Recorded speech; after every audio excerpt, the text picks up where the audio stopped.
আসসালামু আলাইকুম। আমি চন্দনা।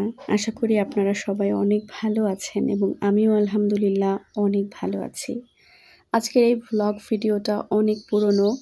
এই যে কিছুদিন আগে ঘূর্ণিঝড় রিমালের তাণ্ডব ঘটল, ঠিক তখনকার ভ্লগ ভিডিও এটা। নানান রকম ব্যস্ততার জন্য আসলে ভিডিওটা এডিট করতেই পারছিলাম না। ঘূর্ণিঝড় রিমালের তাণ্ডব শেষ হয়ে গেছে অনেক আগেই, কিন্তু নিম্নাঞ্চলের যে মানুষের ভোগান্তির পালা কিন্তু এখনও শেষ হয়নি। এখনও হয়তো অনেকটা সময় লাগবে তাদের স্বাভাবিক জীবনে ফিরে আসতে। আমরা শহর কেন্দ্রীয় মানুষেরা আসলে কখনোই তাদের কষ্ট বুঝতে পারবো না। আমরা হয়তো চিন্তা করছি এই বৃষ্টিটা কিভাবে উপভোগ করা যায়, বৃষ্টির সাথে আর কি রান্না করলে বৃষ্টিটা আরও জমে যাবে, বৃষ্টির সাথে চা করলে অনেক বেশি ভালো লাগবে। ঠিক অপর দিকে কেউ চিন্তা করছে রাতটা কিভাবে পার করবে। ঝড়ের মধ্যে কেউ কেউ তার সন্তানকে বুকে জড়িয়ে আছে, চিন্তা করছে কখন রাত পার হবে, কখন সকাল হবে, তারা একটা স্বাভাবিক জীবনে আবার ফিরে আসবে। ঝড়ের দিন ছেলেকে যখন বুকে জড়িয়ে আনমনে বৃষ্টি দেখছিলাম, তখন তাদের কথা মনে পড়ছিল।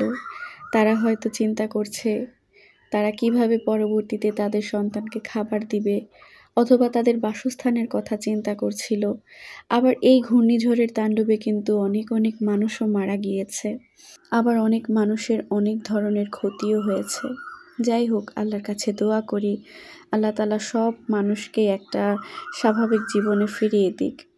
আমাদের এখানে প্রচণ্ড ঝড় না হলেও কিন্তু অনেক বেশি বাতাস ছিল, তাছাড়া সারা দিন কিন্তু অনবরত বৃষ্টি পড়েছে। অনেক দিন পর আজকে বাসায় খিচুড়ি রান্না করেছি, আর আমি এই দিনের অপেক্ষায় ছিলাম যে খিচুড়ি রান্না করব যেদিন বৃষ্টি পড়বে। তো যাই হোক, আজ বৃষ্টি পড়েছে, সেই উসিলায় খিচুড়ি রান্না করা হয়েছে। আর খিচুড়িটা অবশ্য শ্রাবণ সাহেব রান্না করে দিয়েছিল। এছাড়া আমি বেগুন ভাজা আর ইলিশ মাছ ভাজা করেছিলাম। সেদিন আমরা সবাই বৃষ্টি স্নান করেছিলাম, বাপ বেটা প্রথমে, তারপর আমি নিজে।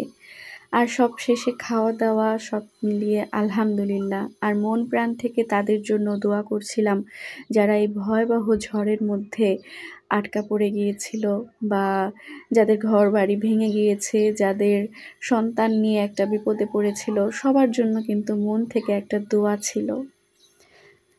আমার এই বাড়িটাতেও কিন্তু বৃষ্টি পড়লে টুকটাক একটু ঝামেলায় পড়তে হয়, একটু কাজ করতে কষ্ট হয়ে যায়। তবুও মানিয়ে নিতে শিখেছি। এখন আমি যথেষ্ট বড়, যথেষ্ট বুঝদার। সব পরিস্থিতি সামলে নেওয়ার মতো জ্ঞান বুদ্ধি আমার মধ্যে হয়েছে আলহামদুলিল্লাহ। এখন এই মুহূর্তে আমার বাড়ি আমার কাছে সেরা বাড়ি, সবচাইতে প্রিয় বাড়ি আমার কাছে। যাই হোক, আজকের মতো এখানেই বিদায় নিচ্ছি। সবাই ভালো থাকবেন, সুস্থ থাকবেন। আল্লাহ হাফেজ।